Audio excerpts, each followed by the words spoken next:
Hello folks, this is Sullla again, giving you another update on some thoughts of day 2 at IEM Hannover. So giving you some more information on what happened and some of my thoughts and reflections on the group play in Group B on the second day at IEM Hannover.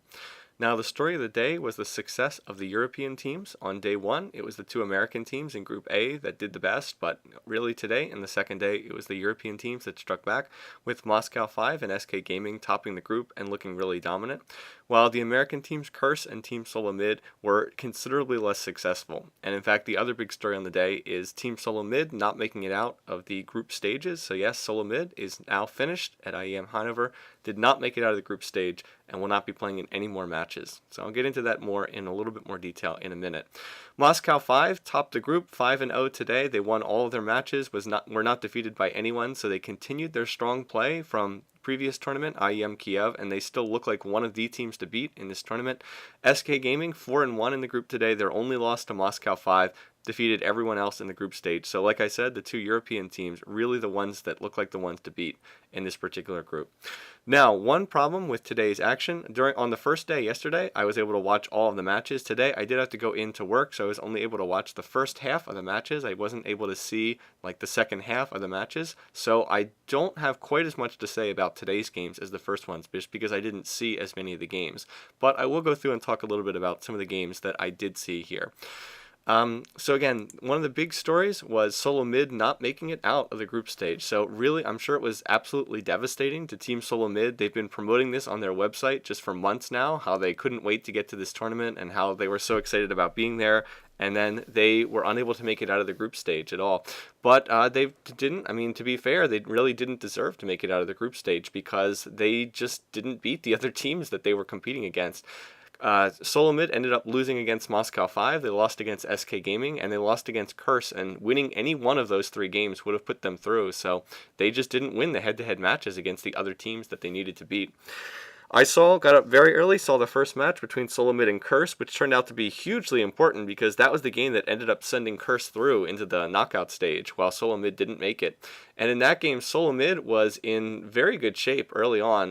They were ahead in that game, but they just were not able to really finish it off. It was an even game for a while, but Curse was running a team comp centered around Kogmaw, and with Cop playing Kogmaw, and he just got super duper strong at the end of the game. He was getting, it was a Kogmaw Nunu bottom lane, so he was getting blood boiled all the time, and Curse also had Morgana in mid, so in every fight, Kogmaw was getting a Morgana Black Shield, getting a Nunu Blood Boil, and the Curse's Kogmaw just was too strong. Cop actually went 14-0 on Kogmaw in that game, and just hard carried the match, as hard as you're ever going to see.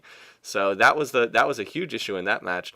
Then the other game that I saw Solomid play was against Moscow 5, so it was the big grudge match, and I thought Solomid did the right thing with their bans. They took out Ryze, Shyvana, and Urgot, so they really did take out some of the key heroes, or key champions that Moscow 5 wanted to play. But it was in a pretty standard game. Moscow 5 just started to snowball, got out of control, and just sort of slowly whittled down Solomid. And really, there wasn't an exceptional game by any means. It's just Moscow 5 was able to get out in front and start snowballing, and Solomid wasn't able to stop them. They started taking dragons, and then eventually took Baron, etc., etc.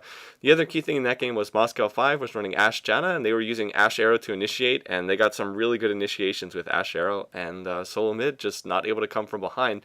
Now, I didn't see their match against SK. That was their last game, but they couldn't win that one either. And again, if you're competing with basically 3 other teams to make it out of the group stage, and you lose all 3 of them, then you probably don't deserve to make it out. So they ended up tied with Curse, both of them going 2-3, but of course Curse won the head-to-head, so that meant that they went on and advanced. Now, the most interesting games that I saw on the day were between Moscow 5 and EHome, and Moscow 5 and Curse. So just going to talk briefly about those two. And again, there may have been some great games elsewhere, but I just didn't have the chance to see them, so I can't talk too much.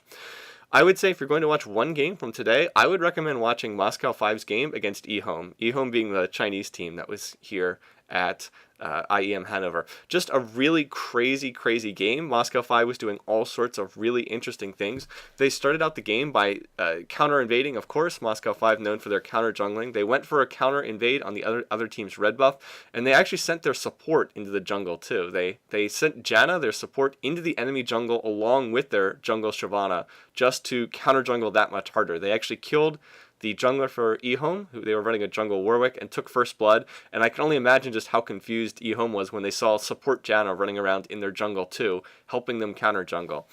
They also were just doing really crazy stuff with their laning matchups. They sent Misfortune into the top lane as a counter to Vladimir because of her impure shots. That's a healing debuff. Janna, their support, again, like I said, counter jungling, roaming around the map.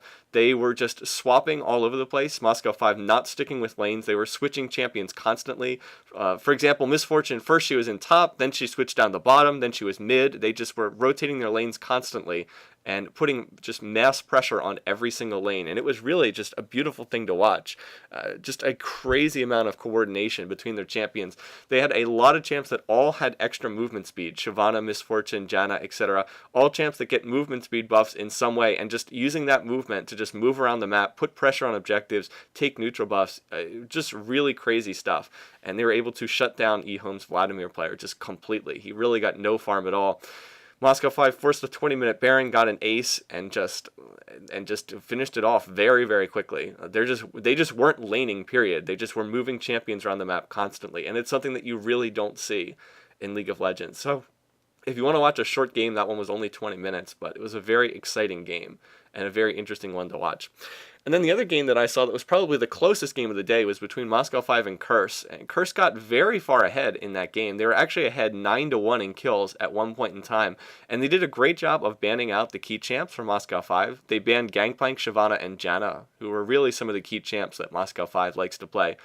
So they, like I said, Curse got out way in front ahead, and Kogmaw was free farming in bottom lane. Well, I guess he wasn't free farming, but they had a great counter pick. Moscow 5 was running Urgot and Taric in bottom lane, and so Curse responded by running Kogmaw Soraka, and Soraka is just like a hard counter to Urgot, because she just heals when Urgot tries to lock in, when there's corrosive charges. Soraka just puts the heal on whoever Urgot targets, and it's really hard to get that kill. So anyway, Curse was playing it beautifully. They were ahead, like I said, 9-1 in kills. They took the first dragon uncontested. They won a huge fight for the second dragon. They went 4-1 in kills and took dragon, and the game just looked like it was over. But Curse just stuck around a little bit too long after they got that big dragon fight win, and Moscow 5 revived, and they just rushed Baron immediately, and they're able to sneak it before Curse made it back from the base, and that put M5 back in the game. And from there, they were sort of back in it, and they just started flipping the script and came back. Moscow 5 was down a ton of global gold, but they came all the way back, took the global gold lead, and there were this series of back and forth fights, where Moscow 5 very narrowly pulled ahead at the end and ended up winning the game. It was about 50 minutes, so it was a very long back and forth game. I really thought that Curse had it. I really did, because they were ahead, and they were running a team comp that was, again, based around Kogmaw, protecting him, letting him be a hyper carry, and they just had so much protection for Kogmaw in that game. They had Soraka to heal him and give him the armor buff. They had Morgana on their team to black shield Kogmaw. They had Shen on their team to give a Shen ult on the Kogmaw, but they just weren't quite able to finish it off, and Moscow 5 able to come back, and again, like I said, 5-0 on the day, but that was the closest they got to losing in their match against Curse, at least in the games I saw. So those are the two most exciting games that I saw. Moscow 5 against EHome, just because of the dominance of their play, and Moscow 5 against Curse because of how close the match was and how long it took. So there may have been some great matches elsewhere, but if they were, I just didn't have the chance to see them. Now, so setting up going forward, what we're going to see as we go forward in this, Moscow 5 gets the bye and advances to the semifinal. SK Gaming and Curse also move on and will be playing tomorrow. So our quarterfinal match is tomorrow. We have one match between two American teams. CLG is going to be playing Curse, and in the other quarterfinal, we have SK versus Against All Authority, so two European teams. So it kind of sets up quite nicely there. And then they'll be playing a best-of-3 tomorrow, with the winners moving on to the semifinals. So again, should be interesting. Looking forward to the matches. We will now be in the knockout stages. Matches will be best-of-3, and only one out of single elimination from this point. So two teams playing each other, best-of-3, and then the winner of that best-of-3 moves on. So down to the final 6 teams, and it should be exciting to see where we go from here. Anyway, that's all I really have to say for today. So once again, thanks for watching. Thanks for listening. Hope you guys had a chance to watch some of the matches. And again, I'll try to give you another update tomorrow from the quarterfinals of IEM Hannover.